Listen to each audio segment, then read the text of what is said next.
Buenas tardes a todos los que estáis aquí y a los que a través de streaming están a través de las redes, a través de Facebook, sintonizando al Ateneo de Mairena.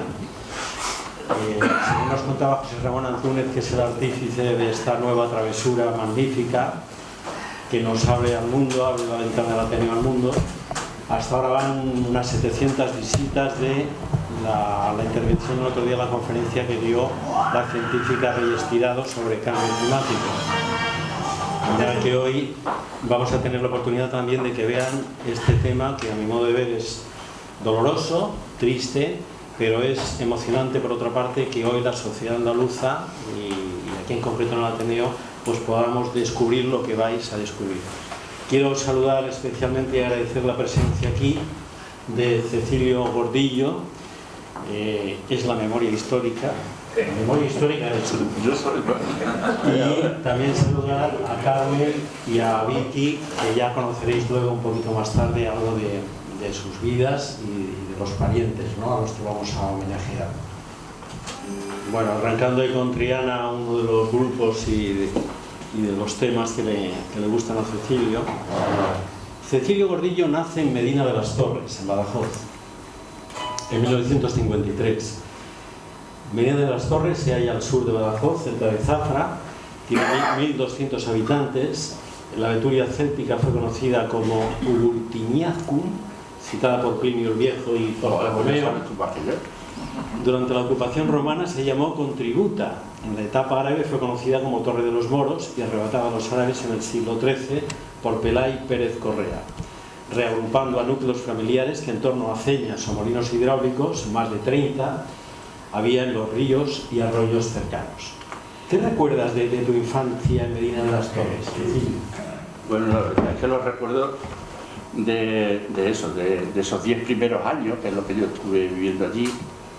Por lo visto yo era una harta de malo, tío, porque todo lo que me recuerdan es las travesuras que hacía, ¿no? Yo la que más recuerdo es la de tener que ir solo por la noche a guardar un meloná que está a 5 kilómetros del pueblo, porque mi hermano, un poco mayor que yo, le daba un poquillo de indama y el que se iba era yo. Cogía mi almohada y me iba yo al chozo que había allí en medio, ¿no? Y la otra cosa también es una cosa vincular, ¿no? Mi padre un día, un hombre con bastante mal humo, se cabreó y me echó de la casa. Tendría yo, por lo visto, según me dijeron, que tendría en torno a los 5 o 6 años, ¿no? Y yo cogí mi almohada y una manta y me fui. Y tuve a toda la familia buscándome toda la noche. Yo no aparecí porque yo estaba acostado en la era, en lo alto de una niala, y nadie me veía. Y yo allí hasta el otro día por la mañana que me levanté y bueno... Y entonces corría yo además, o sea, decir que entonces corría y no tuvo narices mi viejo de cogerme, ¿no? Si no hubiera dormido calentito, ¿no? O sea que esos son los recuerdos siempre de travesura y de malas ideas y de escaparme, en fin, cosas de esas, ¿no? Ha dicho Cecilio que durmió en lo alto de una niala. Niala o niara es una nial de paja, ¿sí? Luego hablaremos de eso. Tienes 5 hermanos, de los que quedáis 4 y tú el pequeño. Sí. El pequeño y el más guerrero. El pequeño en edad. Tu madre, Antolina Giraldo, y tu padre, Vicente Gordillo, jornalero, nialero. Tu madre se da cuenta de que pasado un año no podías levantarte y gateabas por el suelo. Y entonces ya te llevaron a un médico y ya dictaminó que... Era polio. Era polio, sí. En la pierna derecha. Años 50. Fijaros lo que ha cambiado el mundo, ¿no? Años 50. Sacan la vacuna contra la poliomielitis. La primera fue desarrollada por Jonas Salk, probada por primera vez en 1952 y dada a conocer en abril de 55. La segunda vacuna fue oral, transmisión oral, desarrollada por Albert Sabin en 1957 y se autorizó en el 62. De 350.000 casos estimados en el año 88 a 37 casos solamente en 2016. Háblanos un poco de cómo luego vienes aquí a Sevilla, vas a ver a otro médico, cuando tu mamá dice... Es que cuenta aquella anécdota de... Sí, no, a mí me contaron que yo vine a Sevilla, bueno, me trajeron mis padres a Sevilla y me llevaron a San Juan de Dios a que me hicieran una revisión para esto de la polio, ¿no? Y había la opción de que yo me quedaba en Sevilla y asumía un tratamiento afortunadamente no, porque te hacen polvo, y la otra era irse a casa porque no había recursos económicos para estar en Sevilla ingresado en Eduardo Dato. No sé si os acordáis dónde está San Juan de Dios, ¿no? Sí. Ese fue el primer hospital, y el segundo que montaron fue en Alcalá de Guadaira, y el tercero por aquí cerquita, lo tenéis aquí cerquita.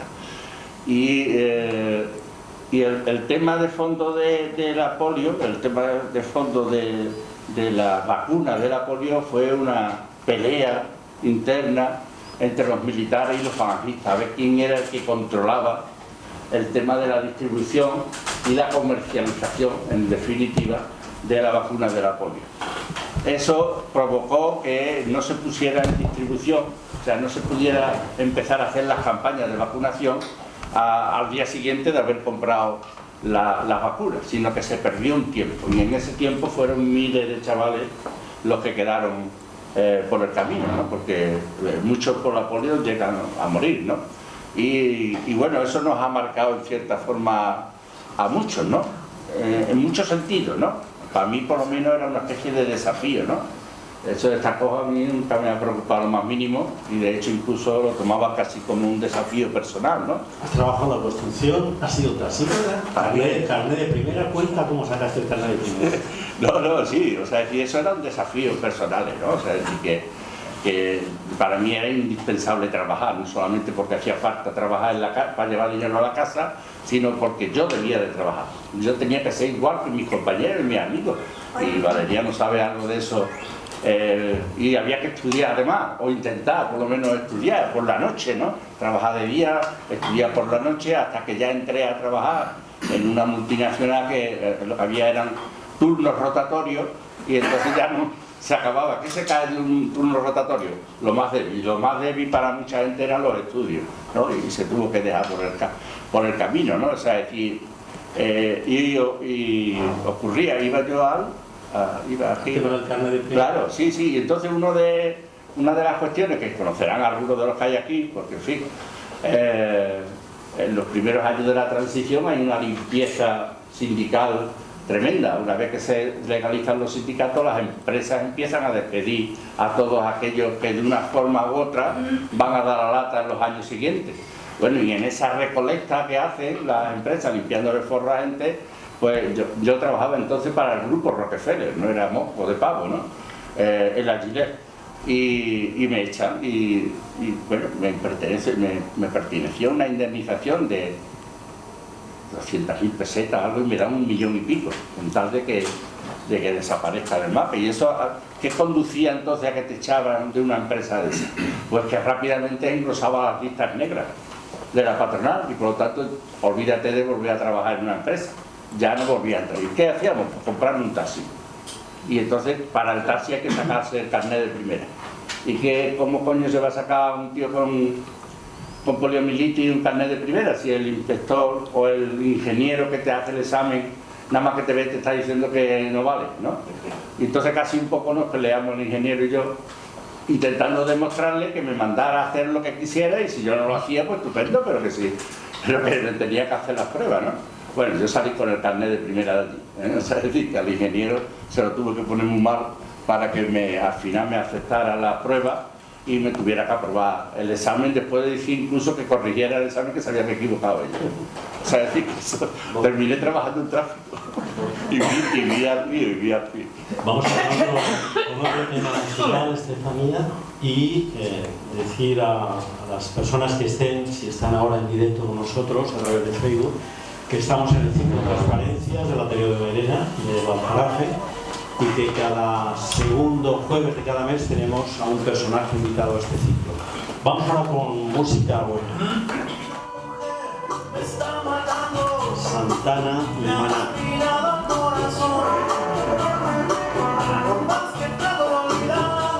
Sí.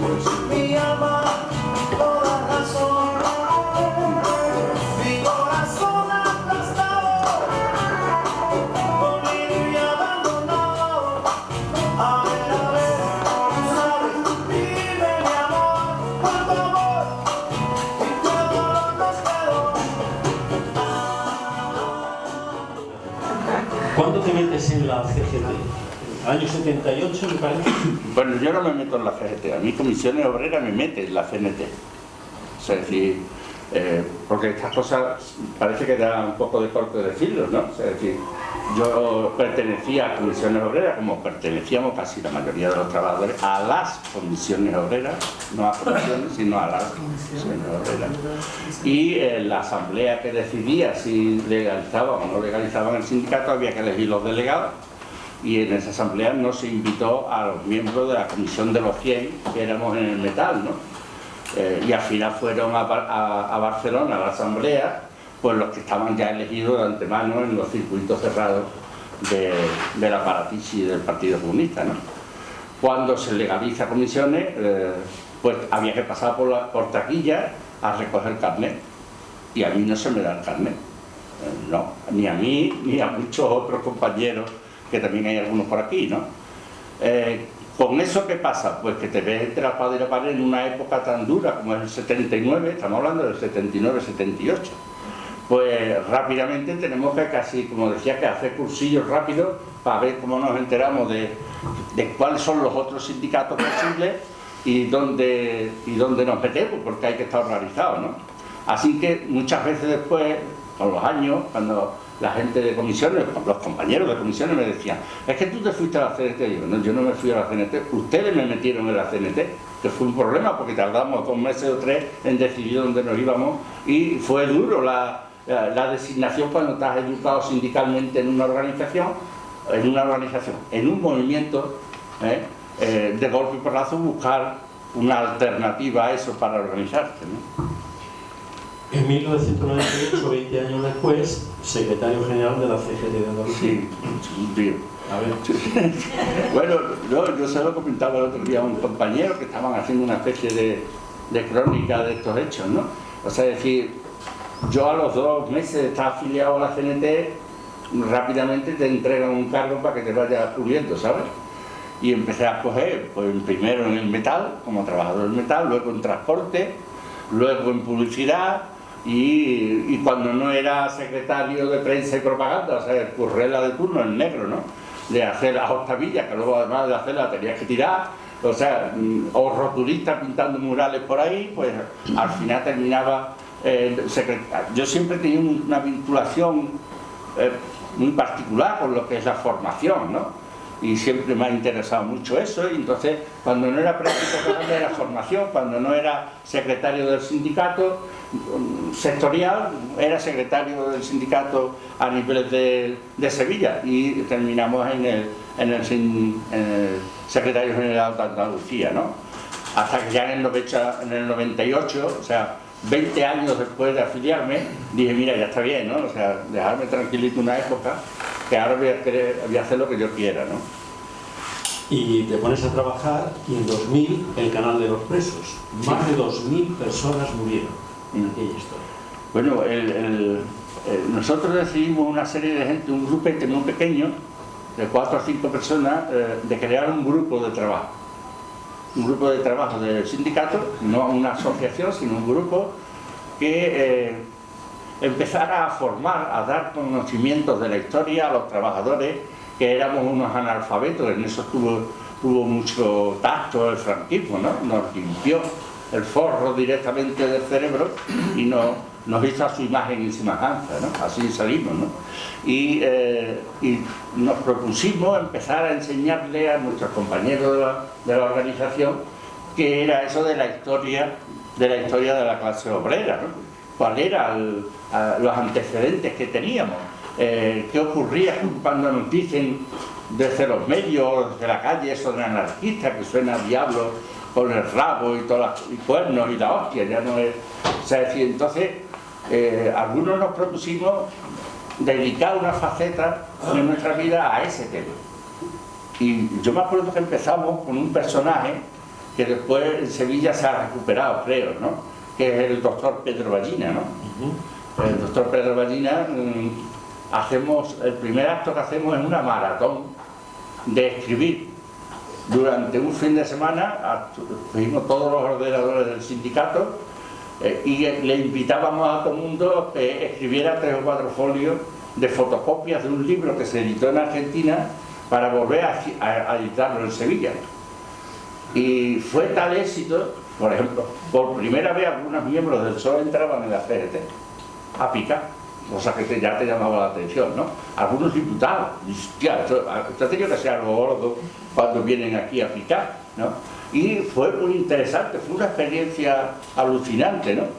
Y le decíamos a la gente, no solamente ponte a escribir, que si puedes dar dinero además, para que podamos editar el libro y sin comprometernos a nada, ¿no? Logramos sacar tanto dinero que editábamos el libro sin ningún tipo de problema. Lo habían pagado por antelación, ¿no? Y ese personaje yo os recomiendo, si algún día lo podéis bajar entero el libro de la página de Todos los Nombres, ¿no? Fue una verdadera satisfacción, ¿no? Yo os cuento una anécdota de ese hombre, ¿no? Yo voy a Cantillana.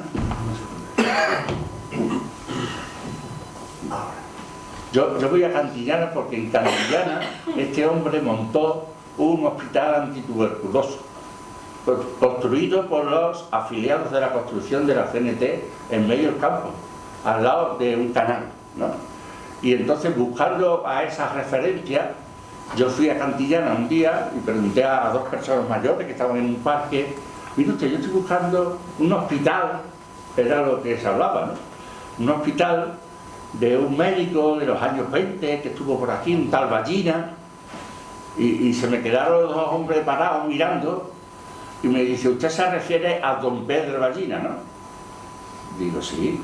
Dice, eso, don Pedro Ballina, y me retiró 2 o 3 veces eso de don Pedro, ¿no? Este tal Ballina. Y usted por allí, tal, y encontré el hospital. Y en 2 o 3 pueblos más, porque este siempre lo tenían deportado por ahí, hasta Siruela, en la Siberia extremeña, cada vez que preguntábamos por este hombre que había pasado por aquel pueblo, que había pasado, no es que se hubiera quedado a vivir o en Guillena o en Peñalsordo, unos pueblos tremendos, ¿no?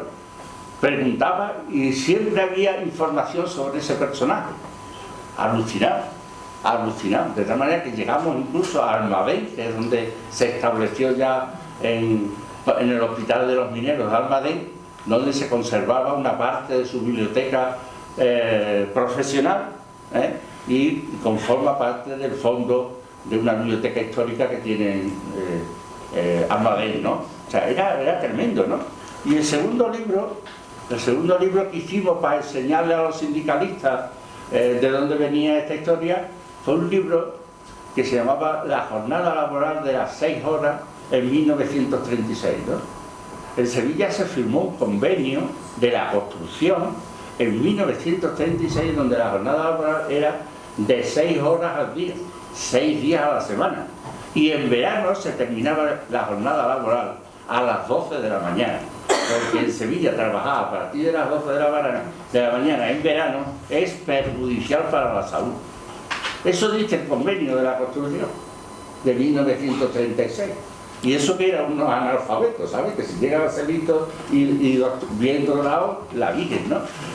Todavía no hemos llegado a eso, a superar ese convenio de la construcción. No hemos llegado. O sea, la mujer que paría tenía el permiso también el compañero. O sea, sin ningún problema.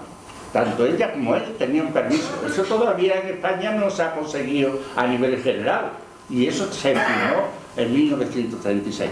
El 18 de julio de 1936, la construcción de Madrid está en huelga para que se firme ese convenio también, ¿no? Hay un libro, El Canal de los Presos, 1940-1962, de Gonzalo Acosta y Cecilio Gordillo, que eres tú, como coordinadores, y ahí está el libro, lo digo para quien le interese. Año 2001. Lucio Urtubía, el anarquista irreductible, vino a Sevilla, y Cecilio me llama y me dice que, oye, yo quiero que tú presentes a este personaje. A mí me supuso un honor y una satisfacción tremenda, y dije, ¿cómo no? Encantado. Y efectivamente en la Casa de la Provincia, pues reunimos allí a la gente. Recuerdo que estaban las sillas ordenadas como aquí, y rápidamente yo le dije a Cecilio, vamos aquí a hacer asambleario. Pusimos las mesas, las sillas en este caso, en forma de media luna, y este hombre, Lucio Urtubía, pues a mi modo de ver, estuve encantado, los chicos habían encantado el acto, como lo hicimos, la gente preguntando y demás. Y el personaje, que es demasiado, ¿eh? Él vive todavía, Sí, tiene sí, 87 años, vive en París, y claro, lo que nos contaba, las cosas que nos contaba, lo que hizo con el dinero allí, con el cambio y la falsificación de dinero para coger dinero para en este caso, para los... Unos 1.000 millones de pesetas. Tremendo. Unos 1.000 millones de pesetas y el tío no se quedó ni con un duro, ¿no? Lo distribuyó por todo el mundo. Fue lo que le estafó a un banco americano. Voy a leer ahora un poema, Andaluzas, que nos va a ir metiendo ya en harina, ¿vale? Andaluzas generosas, nietas de las de Bailén, dad a los verdugos fosas, antes que fosas os den. Parid y llevad ligeras, hijos a los batallones, aceituna a las trincheras y pólvora a los cañones. Sembrada está la simiente, y vuestros vientres darán cuerpos de triunfante frente y bocas de puro pan. Esto es de Miguel Hernández, de la obra poética completa. En Andalucía, según el mapa de fosas regional, hay 708 fosas comunes. Allí fueron sepultadas más de 45.500 víctimas del franquismo. En España, en el proceso que abrió el juez Baltasar Garzón, se alcanzaron 114.226 nombres y apellidos de asesinados. Andalucía es la región o comunidad autónoma de España donde se han exhumado más cuerpos, casi 4.000 hallados en un centenar de tumbas colectivas ilegales. Solo en el cementerio de San Rafael de Málaga se han recuperado 2.840 personas. Desde 2015, la Junta de Andalucía ha impulsado más de un centenar de intervenciones arqueológicas en fosas y cunetas. En 2016 se sacaron restos de más de 300 víctimas y en estos últimos 2 años otras 200 personas más. Y ahora os invito a que veáis el siguiente tráiler de la película que os invito a todos que tenéis que verla, que es La vida de otros.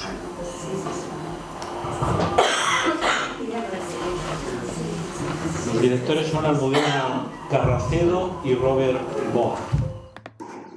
No hay pueblo en España donde no haya víctimas del franquismo, ¿no? El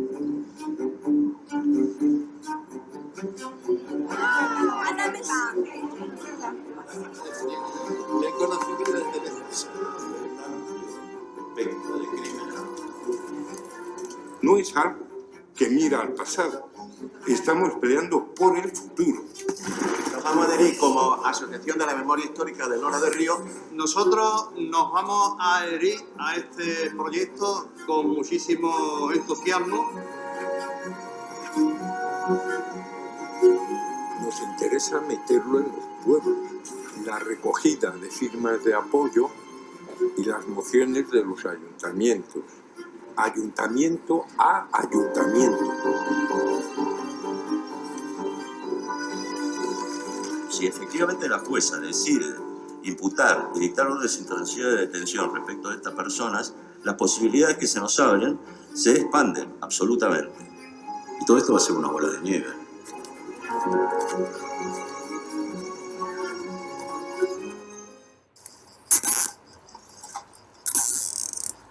Pasado mañana, ya no hay aquí. Ya no está.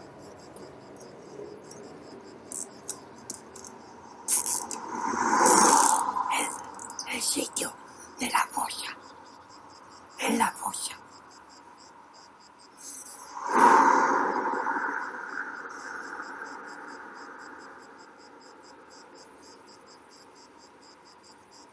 Mira, ahí, en ese zarzal, a esos zarzales, tiraron la ropa. Y la dejaron desnuda.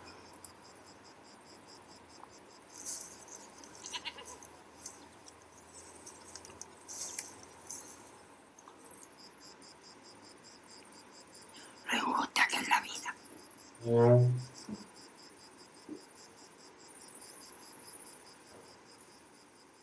la vida. Los humanos somos injustos.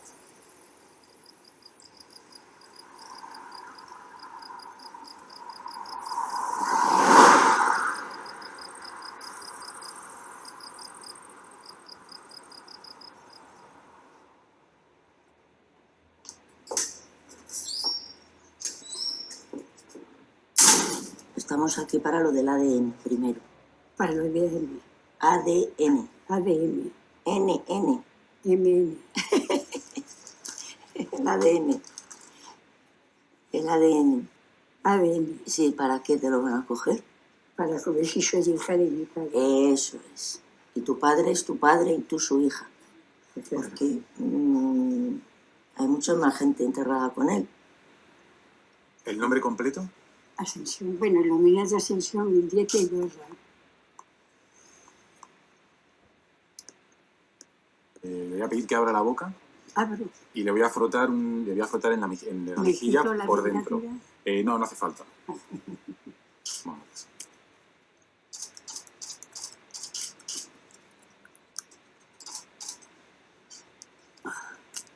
Ya está. Joder, gracias.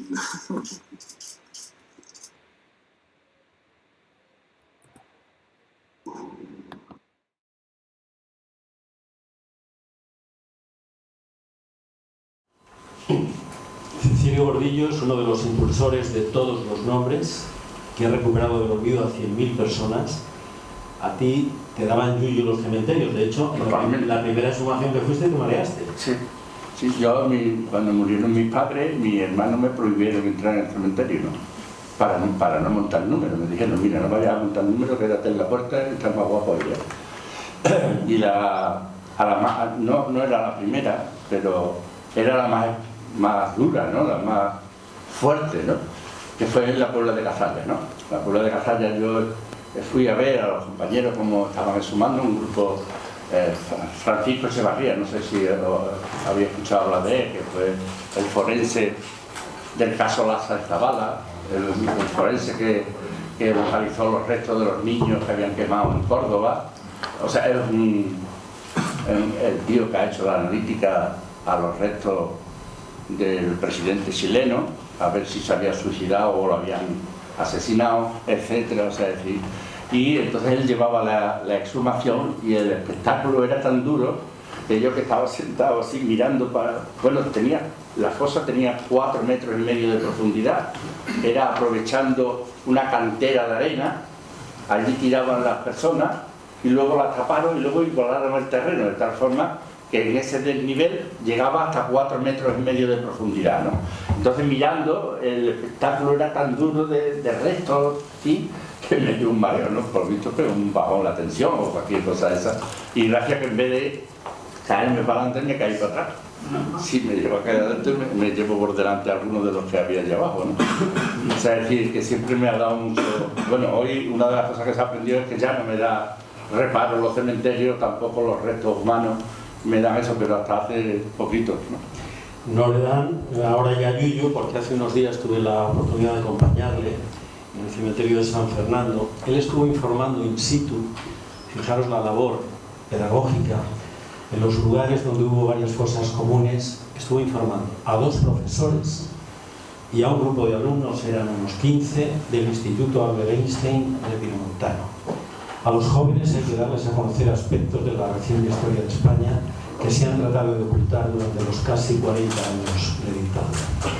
Solo en el cementerio de San Fernando, te tendría que haber dicho que hubieras traído ejemplares de esto, ¿no? Que tienen una publicación muy... Solamente en este cementerio nuestro de Sevilla, las fosas comunes recibieron los cuerpos de casi 29.000 personas, de las que 4.500 fueron personas represaliadas, entre 1936 y 1958. En San Fernando se contabilizan 8 fosas comunes. ¿Las memorizas?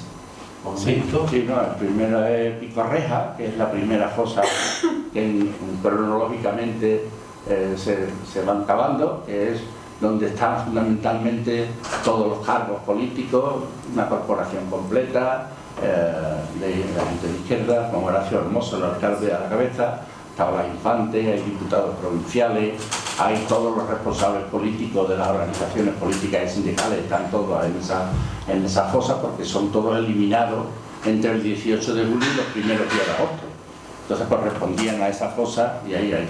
En esa fosa se calcula que puede haber en torno a 1.100 fusilados o asesinados directamente con un tiro de carga. Tened en cuenta que además a todos aquellos en Sevilla, Cádiz, Huelva, todos los que mueren entre el 18 de julio de 1936 y febrero-marzo de 1937, el 99% están desaparecidos.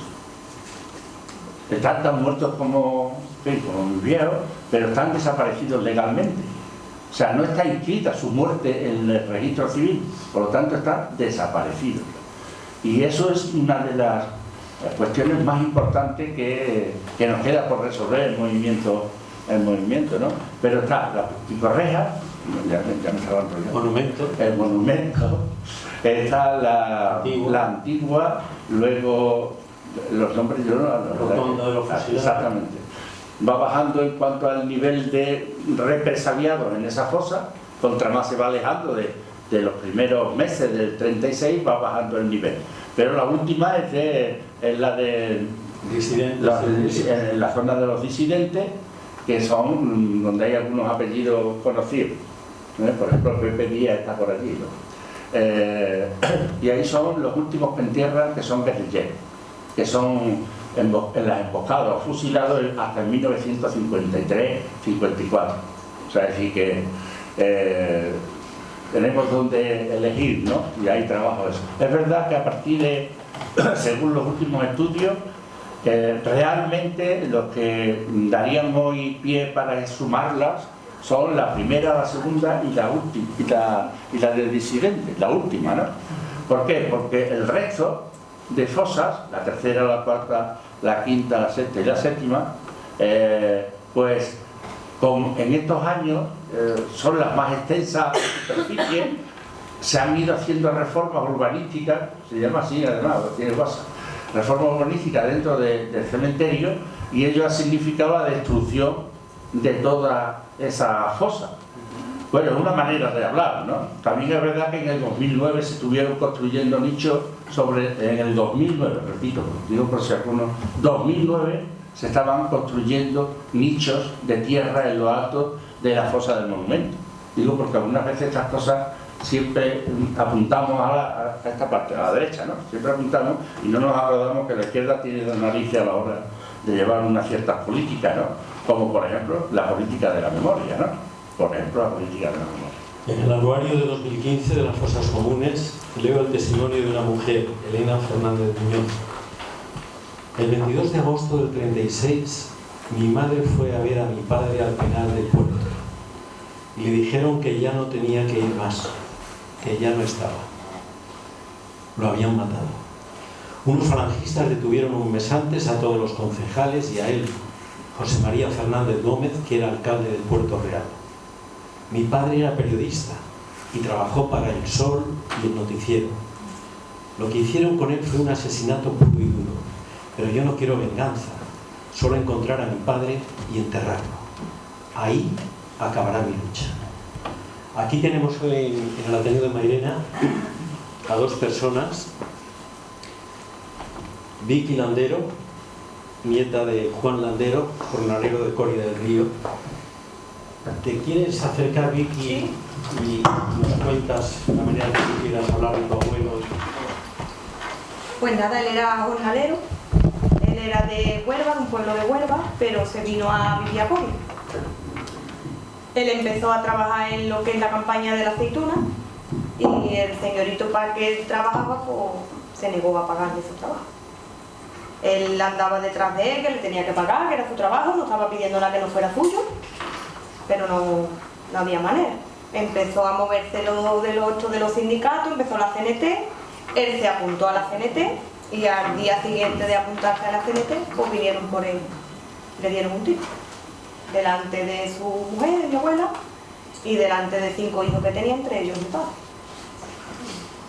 Mira, hay un testimonio aquí de ¿verdad? Mi padre tenía 6 años. Con la fotografía del abuelo. El hecho de por fin haber dado con él, ¿verdad? Ha sido largo, nos ha costado 8 años de búsqueda porque papeles de la Junta, permisos de ayuntamiento, el tiempo que no nos acompañaba cuando llegaban las lluvias, pero gracias a Dios pues, lo encontramos. Mi padre está vivo, gracias a Dios, va a cumplir ahora 89 años y su vida ha cambiado de la noche a la mañana. Mi padre era una persona más bien triste, siempre con esa historia en la boca. Y mi padre es una persona muy feliz ahora mismo. ¿Y tu hijo también ha vivido Mi hijo también. este problema? Y no ha estado a pie de fosa buscando conmigo, con todo lo que es la memoria histórica. Pero cuenta cómo encontraste, o cómo se encontró los restos de... Los restos hemos movido de tierra lo que nadie sabe. Y un día llegamos con un arqueólogo y un antropólogo que estaban voluntarios ayudando a la familia. Y yo ya estaba mal, yo ya no podía más. Yo ya era una lucha muy grande, eran 8 años. Y era todos los días no, y para atrás. Y ese día pues yo llegué y yo le comenté a ellos, digo, no puedo más, este es el último día. Lo que tenga que ser será. Y Juanma, el antropólogo, me dijo, no voy a dejar nunca que te rinda, pero vamos a echar día, a ver lo que pasa. Ya recogiendo, porque ya nos íbamos, empieza el antropólogo a andar, ya camino de los coches. Y me dice, párate, Vicky. Digo, ¿qué pasa? Dice, he visto algo en el suelo que no es normal. Se agachó, se puso él con sus cosas a escarbar y eran los restos de mi abuelo. El último día. El último día. Un aplauso para Juan Landero y para ella.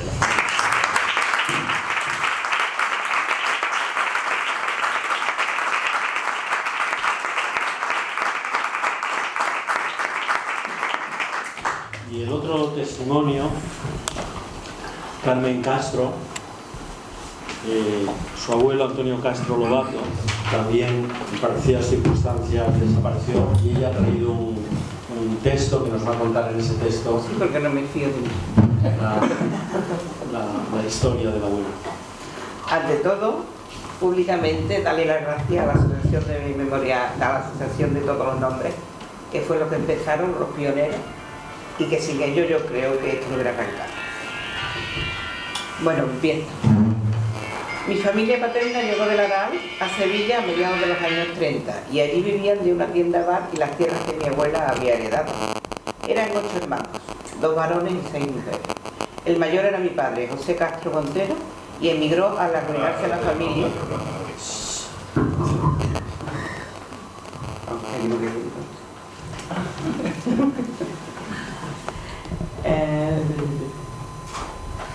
Bueno, el mayor era mi padre, José Castro Montero, y emigró al arruinarse la familia y a continuación lo hizo el resto.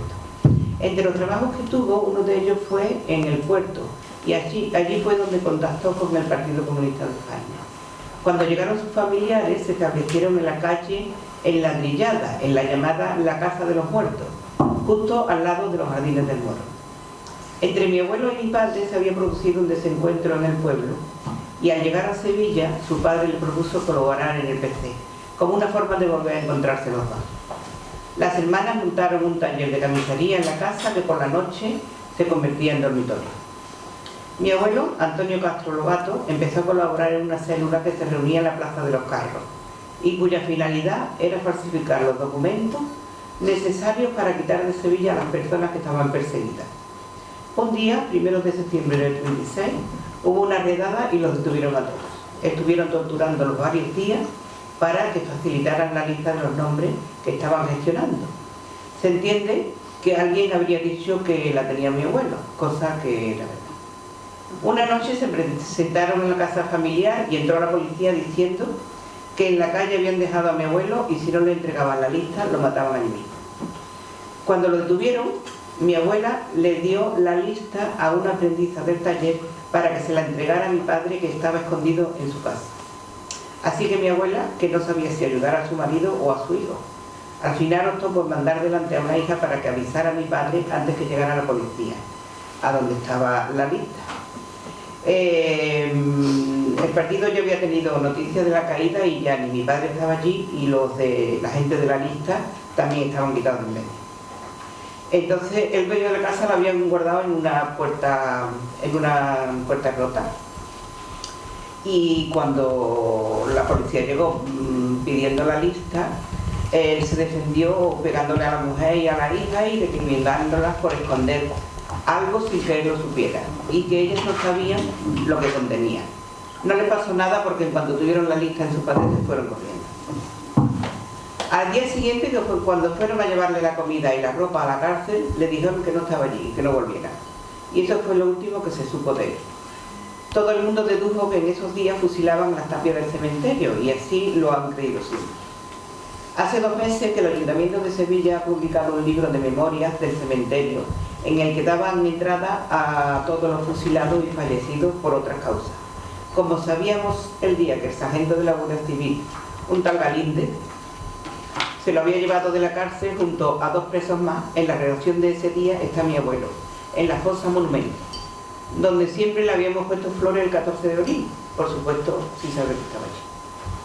Mi padre tuvo una condena a muerte por cogerle con dinero de la República para entregárselo a los guerrilleros de la Pata del Caballo en Huelva. Eran 30.000 pesetas de la época, que era mucho dinero, las mismas que la policía se quedó y no apareció en el juicio. Por supuesto, mi padre tampoco dijo nada. Parte de los que habían apresado con él eran militares de alta graduación de la República, y el mismo día que Franco recibió a su familia ya lo habían fusilado sin juicio. Sin embargo, a mi padre, una vez que lo condenaron, mi abuela pidió clemencia a Franco y le quitó la pena de muerte, después de llevarse 6 meses incomunicado en capilla, esperando que cualquier noche lo sacaran. Siempre cuenta la anécdota que todas las mañanas, cuando amanecía, llamaba a un tal Juanito de la CNT, que estaba en las mismas circunstancias que él, y se preguntaban a voces si todavía continuaban vivos. También tuvieron los dos la fortaleza de leer los episodios nacionales, 44 libros de Benito Pérez Galdós. Así fue como mi padre pasó de un martirio al otro, que era estar en la cárcel, que era de una dureza extrema. Los presos se morían de hambre y enfermedades que no les curaban. Un grupo de presos se organizaron en una comuna y reunían los canastos, que así llamaban a la comida que le llevaban los familiares, para poder repartirlos entre ellos y así poder atender a más personas, que no tenía que les llevar a nada. Entre ellos estaba Antonio del Amo, el director de cine. Toda familia pasó por la cárcel, menos mi abuela. Mis tías, todo lo que cogían era para llevar comida a la cárcel y ayudar a vender papeletas para el Socorro Rojo. Además de ellas, también estaban sus novios. En la cárcel formaron un equipo de fútbol y el efecto fue lo contrario de lo que querían, pues todos los días faltaba alguien que habían sacado la noche antes para fusilar. Pero ellos continuaban con el fútbol para demostrar que estaban fuertes. Y así fue como mi padre se hizo fan del Sevilla Club de Fútbol, que fue el único equipo que le regaló los balones. La represión continuó muchos años en forma de no dar trabajo a los que habían estado en la cárcel, exigir no ir a misa porque sabían que mi padre lo quería, o no dar en la parroquia del Cerro la leche en polvo de los americanos que repartían entre algunas familias. Por todo esto, debemos pedir todos memoria, justicia y reparación. Carmen Castro y su abuelo Antonio Castro.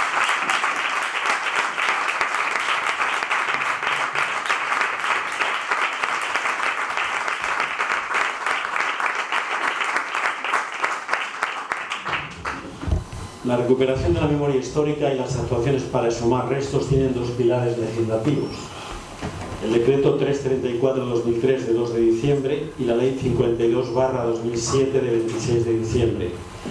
Andalucía es pionera en el Estado español en recuperación de la memoria histórica. La ley 2/2017 de 28 de marzo, la memoria histórica y democrática de Andalucía, publicada en el BOJA el 3 de abril de 2017, marca un hito histórico en recuperar la verdad, justicia y reparación a que hacía alusión Carmen de las víctimas del franquismo. El hasta ahora director general de Memoria Democrática de la Junta de Andalucía, lo quitarán hoy, Javier Giraldez, ha dicho: siempre hemos trabajado con la memoria como un espacio de convivencia donde caben los derechos humanos, el feminismo, la educación, la cultura, y la clave es la reparación de las víctimas. El Plan Andaluz de Memoria Democrática, con casi 9,5 millones de euros de presupuesto para abrir fosas, empleó 238.000 euros en 2017, 413.000 en 2018 y se preveían más de 5 millones de euros, esperemos que siga esto en marcha, en el periodo 2019-2022. Corre peligro esta ley y el Plan Andaluz con el actual gobierno de derechas en Andalucía, y ahora que la Comisión del Parlamento encargada de la cultura, el patrimonio y la memoria histórica, ni más ni menos, ha caído en manos de la ultraderecha. ¿Qué te parece a ti esto? ¿Tú ves que podemos seguir con el plan para adelante o...? Bueno, hay unas declaraciones del Consejo de Gobierno del actual gobierno andaluz en que se va a respetar el plan diseñado hasta el 2021. O sea, por lo tanto, en principio no hay que temer que aquellas cosas que estén autorizadas por su exhumación o su intervención por parte de la Junta se va a llevar a cabo. Esto es como todo. Si te toca la lotería es porque has jugado y si te toca sin jugar es que es la pena, ¿no? Hombre, aquí lo que tenemos todo es que haga como hizo Rajoy. Rajoy no derogó la ley de Zapatero, conocida como la ley de Zapatero, pero dio 0 euros. En Andalucía ocurre más o menos lo mismo. El problema de la ley de Andalucía, en fin, yo soy quien soy, ¿no? Y lo digo tal como lo pienso, ¿no? El problema muchas veces con el poder político es que son tan ambiciosos en controlarlo todo que terminan matándose ellos mismos, ¿no? Es decir, antes para abrir una fosa había una diversidad de gestiones a realizar que te podías colar entre las rendijas. Hoy no, hoy es imposible. Cualquier cosa que vayas a hacer relacionada con las fosas comunes lo tiene que autorizar la Junta. Pensando en el año pasado que nunca iban a perder el gobierno los que lo han perdido. Y resulta que nos han dejado en las patas del caballo de la derecha. O sea, anteriormente el propietario de los terrenos donde estaba la fosa, si te autorizaba tú podías intervenir. ¿Vale? O sea que si era un alcalde, porque estaba en un cementerio del ayuntamiento, si te lo autorizaba el alcalde, punto y final, se empezaba a hacer los trabajos y el protocolo correspondiente, claro. Hoy no. Hoy el propietario del terreno puede ser un cementerio, tanto de un ayuntamiento como de la iglesia. La iglesia tiene todavía bastantes cementerios en Andalucía, o incluso en terrenos privados. O sea que el que mandaba en cierta forma era el dueño del terreno donde estaban los restos. Y en función de eso se aplicaba un sistema que no es exactamente el que se aplicaba en los años 80, ¿entiendes? Pero con una garantía científica, de sumación en condiciones, de análisis, de ADN, etcétera, etcétera.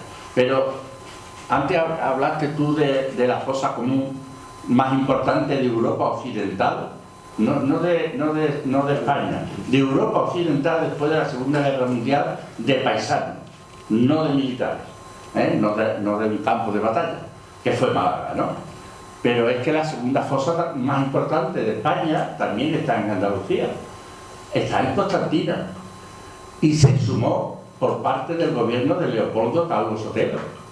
Y los que exhumaron la fosa fueron empleados públicos, con dinero público, en un cementerio de la iglesia. Y no pasó nada, absolutamente nada. Bueno, pasó una cosa, que no tienen narices de encontrar medio folio escrito sobre aquella exhumación, que consistía básicamente en ir sacando los restos y un concejal del ayuntamiento con un papel y un polígrafo diciendo rayita, un cráneo, rayita, 2 cráneos, rayita, 3 cráneos, o sea, habrán 3 cuerpos, hasta que llegaron a 780, que fueron los que se sumaron en Constantina en 1980.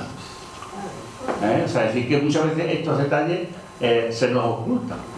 Es imposible encontrar medio folio explicando qué ocurrió allí para que se hiciera eso. Y evidentemente no hay, o no se ha interesado nadie por investigar sobre eso. Y es muy importante. En Badajoz se abrieron las fosas de 37 pueblos en 3 años, más que los que se han abierto del año 2000 hasta el 10, del año 2000 a 2019. Y no hubo ningún problema en ninguna de esas exhumaciones del 1980 como las de ahora. ¿Ha visto? Aquí parecía que ibas a abrir una fosa y se iba a liar otra vez la guerra civil. Así no lo vendían, ¿no? No vendían eso. Pues no ha pasado nada, no se ha roto nadie ni siquiera una uña, porque si se hubiera roto una uña seguro que la acusan de cualquier otra historia, ¿no? O sea, decir que... Vamos a poner ahí otro temita muy atractivo.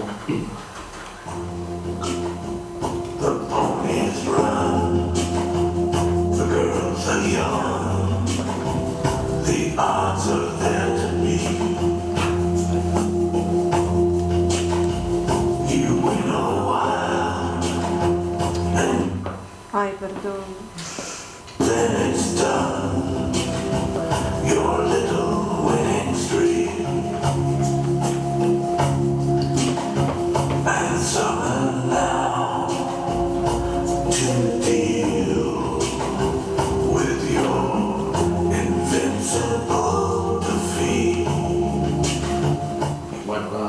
voz inconfundible de Leonard Cohen, que homenajeó a Federico García Lorca. Este ciclo ha estado entre Biznar y Alfacar, en el lugar en que se supone que están los restos del poeta, que murió junto al maestro cojo de primera enseñanza, Dioscoro Galindo, y los dos banderilleros Francisco Galadí y Joaquín Alcoyas, anarcosindicalistas que fueron fusilados en la madrugada del 19 de agosto del 36. Sí. ¿Se podrá llegar a sumar los restos de Lorca o no? La familia parece que no quiere. ¿Y cómo? Hay 50.000 teorías sobre todo lo relacionado con Lorca, desde la famosa teoría de que fue sacado los restos al otro día o 2 días después y llevado incluso a Nerja. En otros casos se habla de que están enterrados en la hacienda de la familia, en la Huerta de San Vicente. O sea, es que hay muchas leyendas. Incluso la última que corrió era que haciendo unas obras para la construcción del parque de García Lorca, que está al lado de Alfacar, aparecieron unos restos que fueron extraídos y volvieron a enterrarse en un saco. Y parece ser que esa es la última historia y esa es la última intervención que se ha solicitado. Nosotros solicitamos o nos personamos en el caso con un término que a muchos les sorprendió. O sea, es decir, que uno de los banderilleros no tenía familia biológica, no quedó heredero de familia biológica y por lo tanto con la ley del 2009, la ley en vigor del 2009, aquellos restos que fueran exhumados y no reclamados eran arrojados directamente a los aires. Entonces nosotros nos personamos como familia ideológica, directamente, por el morro. O sea, sabiendo perfectamente que los señores jueces esas cosas no las comprenden, ¿no? Bueno, los señores jueces y otros muchos más, ¿no? Pero éramos útiles, políticamente hablando, porque equilibrábamos la balanza entre 2 a favor y 2 en contra. De tal manera que decidía la Junta. Y entonces fuimos dejados de utilizar en ese sentido. O sea, sabíamos perfectamente que éramos útiles en ese sentido, ¿no? Y una vez conseguido que no se encontró nada, pues evidentemente por mucho que tú pidieras la información, el informe de la intervención, la visita al sitio, no había ningún tipo de respuesta, simplemente no existía, ¿no? Lo que existió fue una carta del defensor del pueblo diciendo: Cecilio, vos habéis pasado la consulta jurídica que hemos hecho, no encuentra ningún antecedente de eso de familia ideológica. Digo, un problema que tiene, porque en ese caso se encontrarán la inmensa mayoría de los restos que se exhumen. Primero, porque en Andalucía quien tiene más muertos en fosa es el Partido Socialista, seguido de la UGT y después la CNT. Y si no se preocupa los partidos, sus organizaciones, que en muchos casos murieron por ellas, por identificarse con esa idea o por militar en esa idea, y no se preocupan sus organizaciones de reclamarlos, pues mal asunto lo llevamos.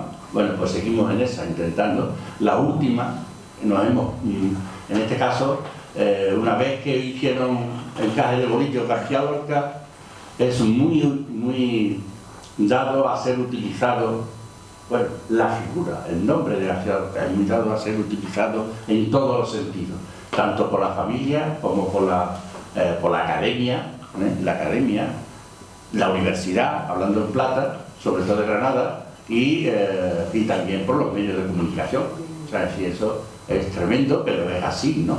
Y la última, después de llegar a un acuerdo, alguna gente rara del mundillo cultureta, pues rápidamente nosotros solicitamos que personarnos y solicitar exhumación de Arcolla.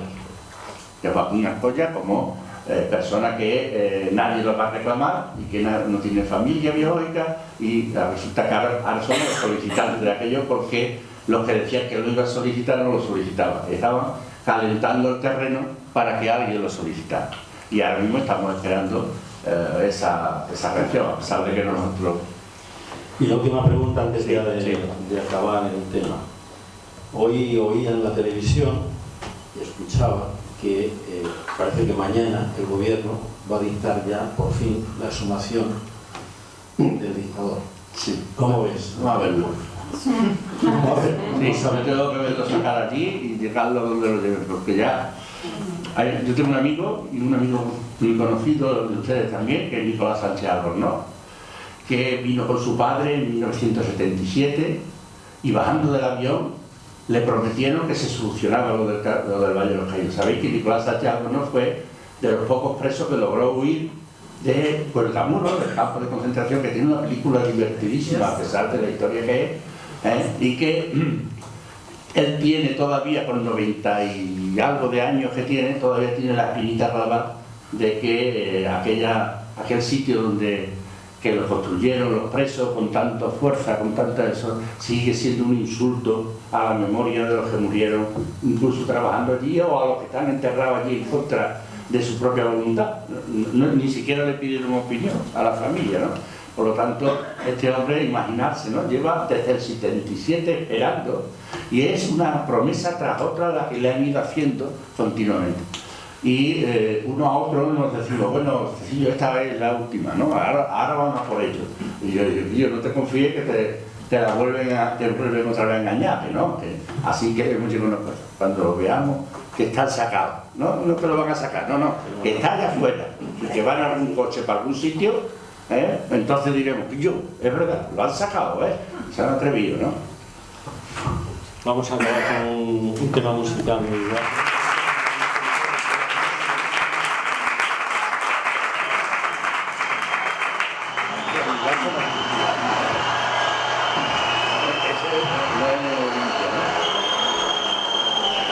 Bueno, tengo que deciros que si ellos están aquí presentes es porque vosotros habéis venido y no al revés, Para que se enteren mejor, vamos a cantarles a estos señores a galopar.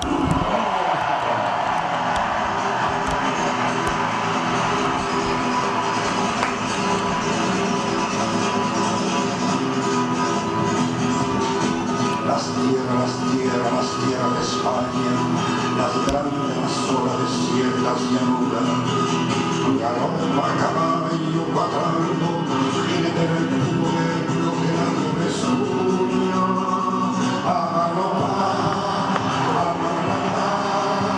hasta enterarnos en el mar, a galopar, hasta enterarnos en el mar. Suenan, resuenan las tierras de España en la cerradura. Galopa, caballo, patalgo, jinete del pueblo que la tierra es tuya. A galopar, hasta entregarnos en el mar. A galopar, hasta entregarnos en el mar. Si queréis hacer alguna pregunta o alguna reflexión. Primero agradeceros lo que habéis planteado, cómo lo habéis dicho, cómo lo habéis llevado a los tres. Mi abuelo en Liboria no reza ni como fallecido ni como desaparecido. No, el hay desaparecido no reza en ningún sitio. Nada, no ni reza como en ningún fallecido, lado. nada. Pero, como si no hubiera existido. Pero imaginarse que vais y habláis con el Ministerio de Justicia. Nosotros vamos a hablar con el subsecretario de Estado, yo no sé qué, del Ministerio de Justicia. El segundo o el tercero del Ministerio. El Vasco Espinosa, historiador importante en donde los haya, y Cecilio. Y un abogado de Madrid tiene una reunión con el Ministerio para pedirle que se modifique la ley de registros civiles, ¿no? Y nos sentamos esperando a esa persona, viene esa persona con papel y tal, y lo primero que nos dice, hombre, es incomprensible, nada más que estáis andando siempre con el dinero. Esa fue la palabra que nos dijo el subsecretario. ¿Qué dinero? ¿Qué dice usted de dinero? Hombre, claro, ustedes lo que estáis buscando es poder inscribir a los fallecidos, a los que se les quitaron las casas, para que pueda ser reclamado ese patrimonio por los herederos. Y digo, anda, coño, pues en eso no habíamos caído. Ese era el detalle por qué había que ir reteniendo eternamente la inscripción de los desaparecidos. Porque hasta que mientras que uno esté desaparecido, los herederos no pueden optar a las propiedades o a lo que tuviera el desaparecido. Esa fue la respuesta del ministerio, imaginarse. Bueno, yo es solamente un testimonio personal que mi abuelo también fue fusilado en Villafranca de los Barros al principio. Y claro, cuando el primer ayuntamiento democrático se sabía, mi abuela se vinieron a Sevilla, mi padre, mi abuela, su hijo póstumo, cuando a mi abuelo se lo llevan de la barbería, mi abuelo era barbero, tenía 29 años, se lo llevan y avisan a mi abuela va a donde tenían retenido y se van detrás del camión que le llevaban y empiezan a tirarle ráfagas de metralleta a los pies y mi abuelo desde detrás le decía, Josefa, vete que te van a matar al niño, ¿no? Y era un drama, pero afortunadamente en el 1983, con el primer ayuntamiento de Villafranca de los Barros, que era de la ORT, pues sacan de la fosa a todos los cuerpos, entre ellos estaban todos reconocidos porque a todos les, bueno, no se sabía quién era, pero daba igual, todos estaban, gracias a una labor que se había hecho, a todos a los 4 años de fallecer aparecían en el juzgado como fallecido en acto de guerra. Y ya está, a los 4 años, pero bueno, estaban los nombres documentados y los llevaron a todos a lo que era el cementerio. En el centro hicieron un parque donde pusieron todos los restos y una lápida. Después, gracias a la magnífica labor que ha hecho este hombre, que también es de Villafranco, de Paco, de Villafranca de los Barros, sí. Te puse decir Villafranco. Ah, Villafranco. Si es mi pueblo de los veganos infantiles, por Dios. Y sacaron hace unos 6 o 7 años una lápida y ya están todos los nombres de las personas que ahí están. Desgraciadamente mi abuela, cuando sacaron la fosa hace un año que había fallecido, no lo pudo ver. Siempre fue vestida de negro, siempre. Es una de las mujeres del libro de Almudena Grande. Mi padre sí que lo vio y mi tío, y bueno, pues para la familia fue una tranquilidad. Y yo ya he podido ir a ver todos los nombres puestos porque mi padre tampoco estaba allá y mi tío no podía ir. Así que vuestra labor, como te podéis imaginar, la sigo y bueno, con todo el cariño del mundo. Hay una cosa que lo peor que ha pasado es que hemos perdido esos años esenciales que fueron los finales de los 70. Una vez muerto el dictador, en Badajoz se decía, muerto el perro se acabó la rabia, ahora nos toca a nosotros sacar nuestros muertos. Ese era el análisis más básico que existía. Yo me entero que tengo un familiar fusilado, un hermano de mi madre, por un libro de Paco Espinosa. Pero me enteró en el 2004. Claro, el de la columna. En el 2004 yo ya tengo unos añitos, y a mí mi propia familia me oculta esa situación. Y sabéis que me entero además de que tengo un tío fusilado por primera vez, que además no solamente lo ha fusilado, sino además está exhumado. ¿Y cómo se exhuma? Porque al final el problema que tenemos es que cuando se hace un trabajo rápido y a propósito, aunque hubieran pasado 40 años, es que los testigos están vivos. Hoy ya no están vivos. O sea, que han ganado una batalla importantísima, que es la del tiempo. Me acuerdo en una charla que estaba dando un catedrático catalán en Sevilla sobre los campos de concentración, explicando el tema, se levantó un viejo, un hombre muy mayor, y le dijo, eso es mentira. Imagínate, el catedrático se quedó pasmado, ¿no? Y le dijo, ¿por qué me dices que eso es mentira? Dice, porque eso es mentira. Yo por lo otro no sé nada. Pero es que resulta que habla usted del campo X y yo estaba allí. Y eso no fue así, fue de esta manera. El testigo es peligroso. La fosa de mi pueblo se abre a los 3 meses de las primeras elecciones municipales. Y el alcalde va a ver a uno de los que fusilaba, que vive en el pueblo. Y va a verlo y le dice, Pillo, mañana te quiero ver a las 9 de la mañana, que tenemos que ir a ver para que te me enseñe dónde está la fosa común.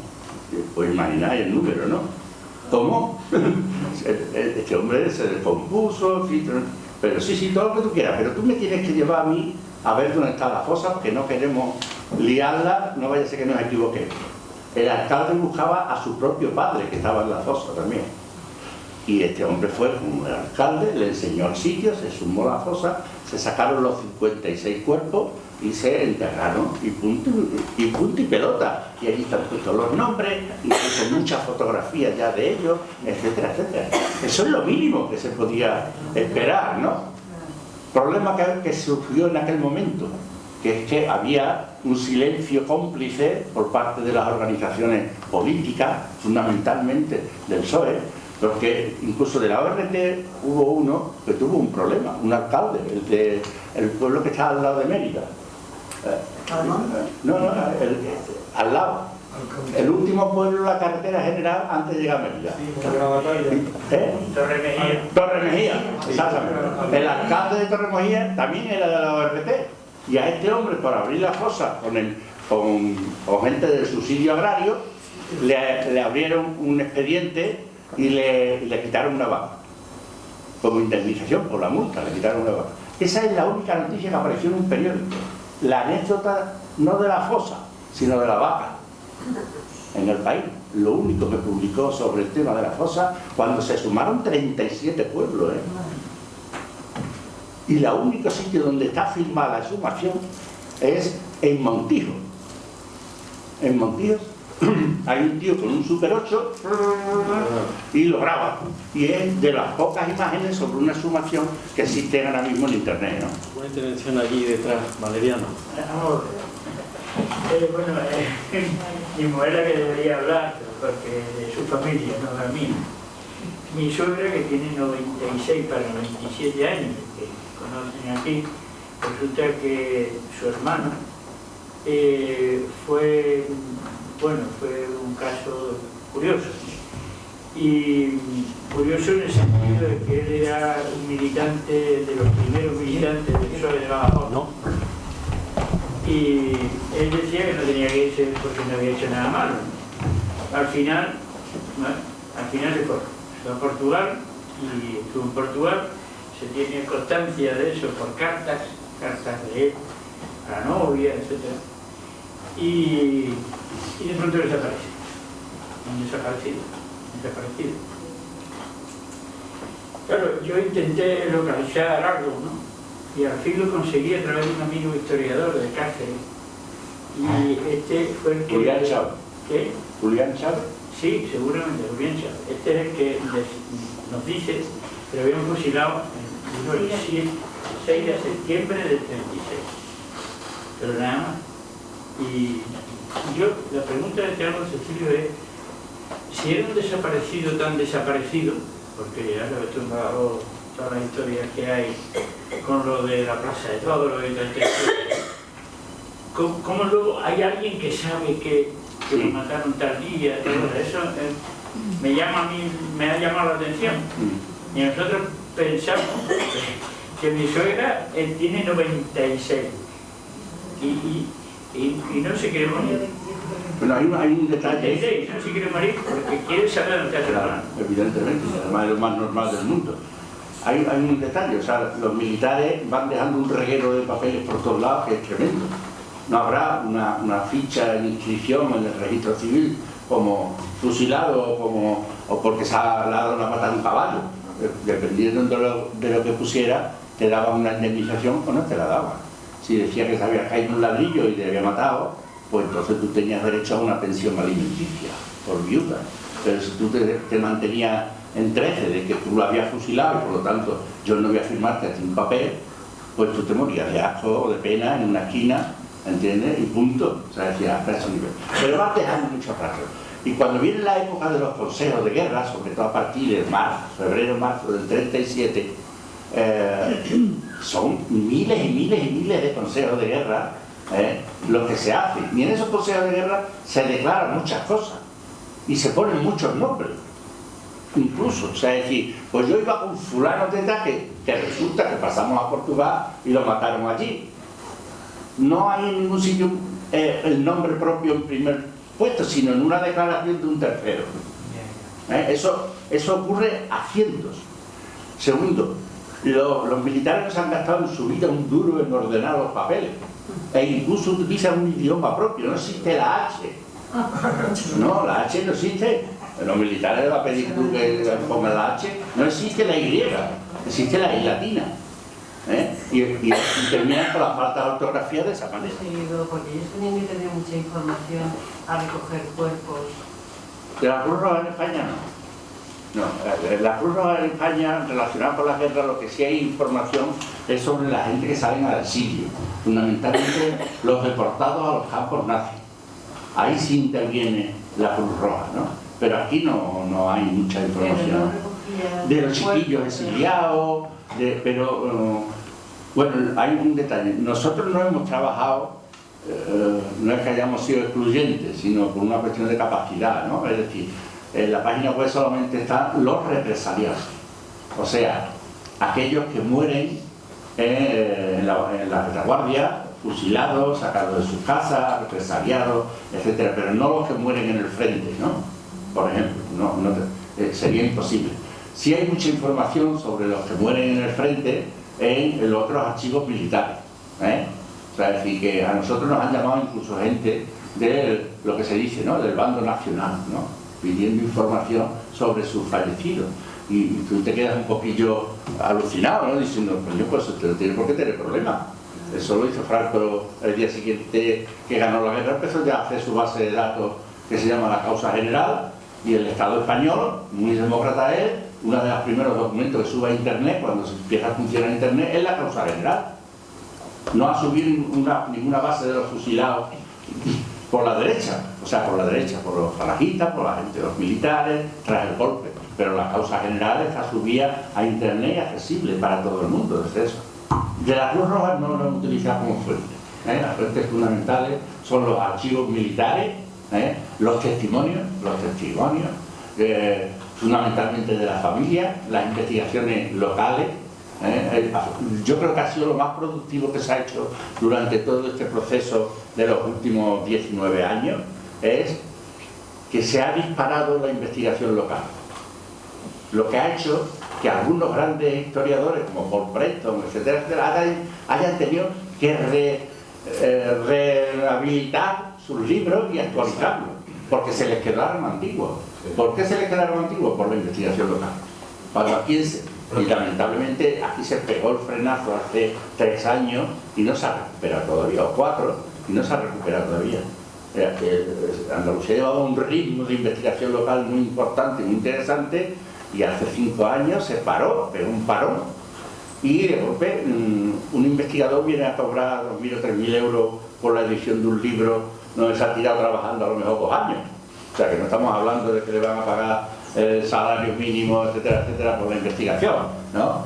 Pero aún así hemos conseguido que se hayan publicado en torno a 100, 150 investigaciones de pueblos sobre la represión, etcétera, etcétera, ¿no?